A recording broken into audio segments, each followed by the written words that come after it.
Hello. It is finished object time. Here is my finished Birkin. I really love it. It's so there's a lot to say about the Birkin. I've been eyeing it forever, probably since it came out. It just always struck me how beautiful the yoke was, and how at that time you only really saw very kind of thinner yokes. I feel like this was the first yoke that was really deep and just really pretty. I just thought it had like a really just pretty unique kind of design, and so I loved it for that. And then I also loved the two different I loved each of the two patterns. I've seen the three color pattern. I'm going to make a three colored pattern next, and the two colored pattern I thought was like I wanted something, because I have other colorwork sweaters that are very, very colorful and very, very colorful, and and I love that, but I was kind of like, I want something a little simpler, and I loved the idea of doing something with a gradient. This yellow, this gold is kind of like a gradient color. So there's like there's flecks of like gold, there's flecks of like really buttery yellows. It's really a buttery yellow with flecks of deep gold, almost like bronze, straight up brown. Like it's all in there, and I just think it plays really nicely with the gray. And I really love it. I love that look. And I am going to make I'm going to do a three color one. Next, I'm going to do a more traditional sweater with a dark black, like almost like black charcoal, and then the three colors with like beautiful red. I'm going to use Wolf Oak yarn, and I'm going to do it with charcoal gray, red, like a really beautiful red, a really pretty spring green, and more bright kind of traditional colors. That will be more of a traditional sweater, but I wanted to try something like this, just a little funky looking, with the gradient yellow and gold. Really love it. Every sweater is a journey, and this one was no different. Started out having trouble with the gauge. I used, what did I use? Blue Sky yarn, a worsted gray for the main color, which had a gauge of which was it had the correct gauge lengthwise but not widthwise. It was a little long widthwise, so I sized down in needles.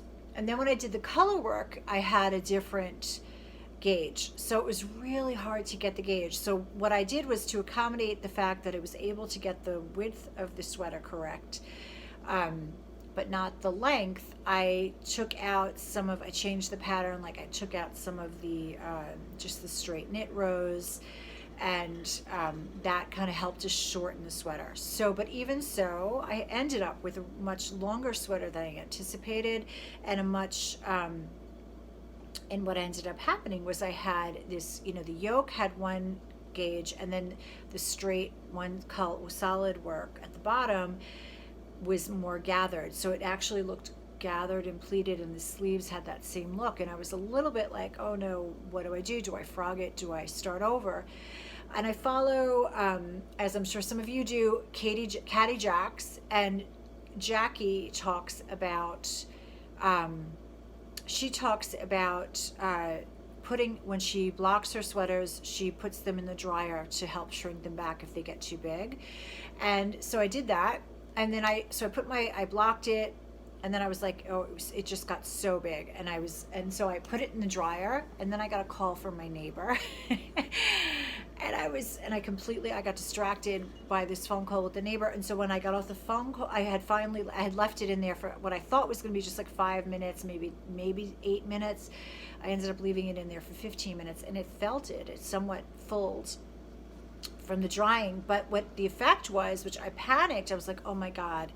But what the effect was is that it really removed those pleats. It kind of fit better, and it all kind of unified the gauge. So I was really kind of pleased with how it turned out. It also makes the sweater extraordinarily warm and thick and like a blanket. It's like a really soft but very, very warm sweater.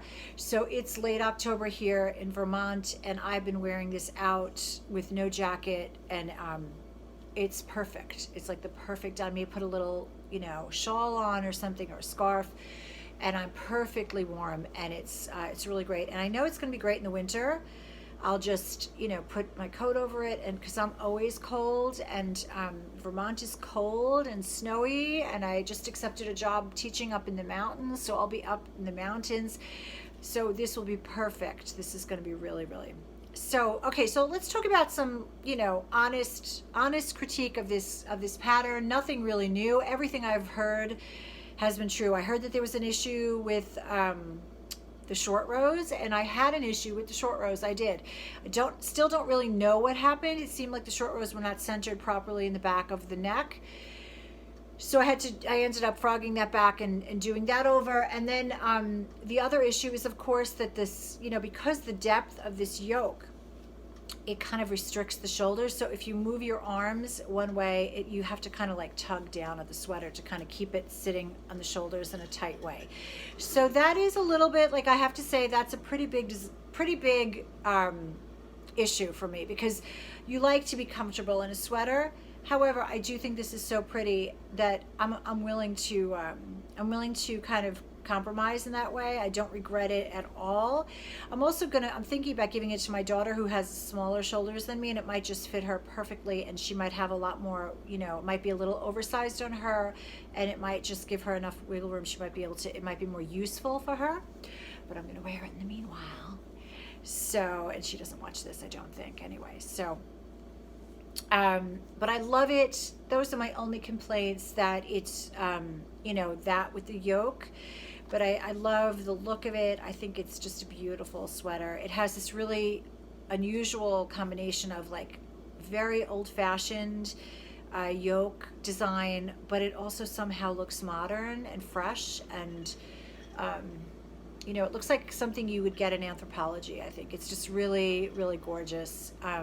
And the yarn, I mean, I love yarn. Like, oh my God, of course, anyone who's knitting loves yarn, right? It's like, it's just such an amazing fabric to work with, and it's such an amazing substance to work with, and it just knits up into these beautiful, I love the texture of the clothes that you get from yarn, from wool. It's just so wonderful. So I think that's it. That's all I've got to say about it. It's really beautiful. I think it's very pretty. Here's the color work closer. Here's how it looks, from the back and the sides. And I really, really, really do love it. I have to say, it's a very, very pretty sweater. Very pretty. So I'm bragging about my sweater. My other finished object is this shawl, which this also has a story. Everything has a story, right? It's like everything's. So my daughter and I went to Vogue Knitting in that must have been 2018, and we saw this. See, if you move your arms, you gotta. So we saw this beautiful shawl. I can't remember the name of it at the moment, but it was very African inspired. It was a rectangular shawl, and it had color block strips of red, black, and gold, and then it was in this cream base, right? It's and it was gorgeous. And my daughter really was like, "You have to get that. That will, you have to make that." And I've never made a shawl. This is my first shawl, and I also am not a pattern knitter. I'm not the best at following patterns. I was brought up, I've shared this on this, page before. I was brought up with Elizabeth Zimmerman. I'm used to just kind of like doing my own thing. This pattern was not only intricate, it was beautiful, but it was tiny, and it was big, and it was huge. It was like 6 feet by 3 feet wide, 6 feet long. And or 6 feet wide, 3 feet, I don't know. It was big, and the stitches were tiny, very, very small stitches. And I just lost my mind. I was like, I can't do this. And if I made a mistake, it was like taking it back. It was enough to make me crazy. And I finally just said, I can't do this. So I frogged it lost a lot of yarn because the stitches were so tiny that it was almost impossible to frog. So I decided I had another, I'm a pattern collector. Some people collect yarn, I collect patterns. So I found this pattern called the Roca pattern, which I thought was pretty beautiful. And so I started it, and this is, this is what it looks like. Mostly, I'm not finished with it. I didn't do, so I got to, I got to the red, and then I had done something with the black, and I wasn't happy with how it looked, and so it was hibernating, and so I took it out when we moved here in March, and I couldn't find, of course, my knitting. I put it away so carefully, but then I couldn't find my knitting. I was like, where's my knitting? So we were looking through some stuff, and I found my knitting containers, and so I was like, oh, and so I took out everything and organized everything, and I found this, and so I was just finishing up with this, and so I had some time, and I found the yarn that it was with it, and I was just like fell in love with this. It's Ito, it's a Japanese, I believe it's Japanese Ito yarn, and it was a camel cashmere mohair. No, I don't think it's mohair. Camel and cashmere blend. So beautiful. I mean, this yarn is delicious. So what I did was I put on, I frogged it back, and then I added these fringes. I added the fringes, and I could do a tutorial. It was so easy. I took it from some other, I'm sure if you just do a YouTube search for fringe on a shawl, it will come up. So pretty. I love it. And this yarn is so delicious. I wish that I had enough of the black, because I would love to make another Birkin in the 3 color with that yarn, because it is so light and so warm, and it's so squishy, and the texture is beautiful, and it's just, it is just such a beautiful beautiful yarn to use. I love this Ito yarn, love it. But I do have some. So what I'm doing with my Ito that I have is I've just been playing around with it, just to kind of see how it drapes up on a smaller gauge. And I did some short rows. I don't have enough, but this is this pretty black. It's just black, but it's very, very. It's just a lovely yarn to work with. It's so light and stretchy. I think it would make an amazing sweater, amazing. And so so on my search for this yarn, I did find, I found a page that is an Ito page, but it doesn't tell me where you can get this yarn here in the States. It doesn't seem to be, you can get Ito, but you cannot get, it's hard to find this, this camel, one that I want, the camel with cashmere. So haven't been able to find it. So if you know anything about it, let me know, because I'd love to. I think what I'm going to do is make a little hat with this. I'm going to knit this up. I haven't ever made a hat either. Actually, I did. I made a hat many years ago for my son when he was a baby, but I'd love to make like a beanie, because it's so soft and light, and I think it'll be really warm. I need a nice warm hat, and I was thinking about the Andrea, what's her last name? Oh my God. This is like knitting faux pas. It has a star, and it's kind of like beautiful color work, and it's a beanie. So I think the Andrea Mowry, is that her name? She has a beautiful pattern that I think I am going to try to do.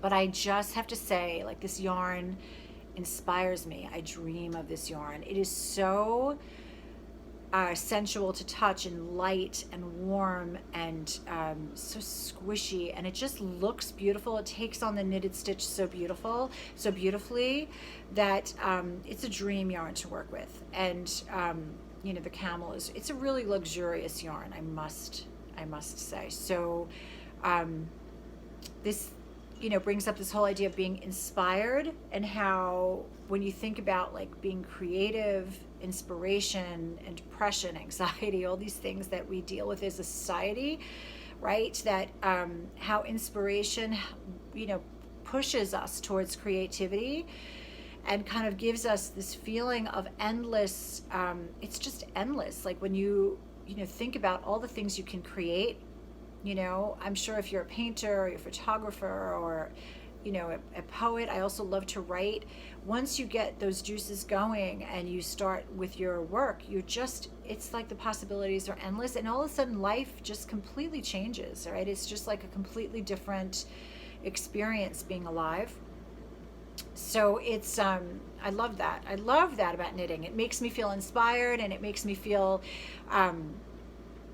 that there's not enough time to get done what I want to get done. And I think that's how we're supposed to feel. I think we're supposed to feel excited about life, and that there's not enough time to do all the things that we want to do. And, you know, so it's a wonderful place to be. So I'm going to stop there. I just wanted to come in and show you a little bit of finished objects. If anyone knows about this Ito yarn, well, not this, I'm tugging at my sweater, showing you my sweater, but it's not this sweater. If anyone knows it, it's not this yarn, it's this yarn. If anyone knows where to get this camel yarn, it's camel and cashmere, and it's made by Ito. Let me know in the comments. Have an amazing day. Hope you're working on something really fun, and keep on knitting. Bye.